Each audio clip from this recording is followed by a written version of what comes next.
Video শুরু করার আগে একটি বিষয় স্পষ্ট করা জরুরি। এই ভিডিও কোনোভাবেই সহিংসতা বা হত্যাকে সমর্থন করে না। এটি শুধুমাত্র ইতিহাসের একটি বিতর্কিত অধ্যায় তুলে ধরার প্রচেষ্টা। ৬০ বছর ধরে ভারতে নিষিদ্ধ ছিল একটি বক্তব্য।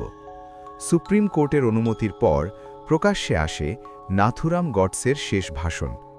১৯৪৮ সালের ৩০শে জানুয়ারি মহাত্মা গান্ধীকে হত্যার পর গডসে ঘটনাস্থল থেকে পালাননি। তিনি নিজেই আদালতে আত্মসমর্পণ করেন। আদালতে দাঁড়িয়ে তিনি বলেন, তিনি কোনো ব্যক্তিকে নয়, বরং কিছু রাজনৈতিক সিদ্ধান্তকে দায়ী করেছিলেন। তার বক্তব্যে উঠে আসে দেশভাগের ভয়াবহতা, শরণার্থীদের কান্না, নিজের দেশেই পরবাসী হয়ে যাওয়ার যন্ত্রণা। তিনি জানতেন এই বক্তব্যের পরিণতি হবে ফাঁসি।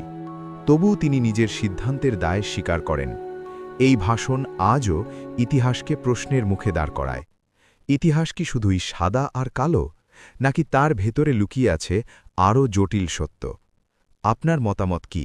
কমেন্টে লিখুন, আর ইতিহাস জানার জন্য চ্যানেলটি সাবস্ক্রাইব করুন।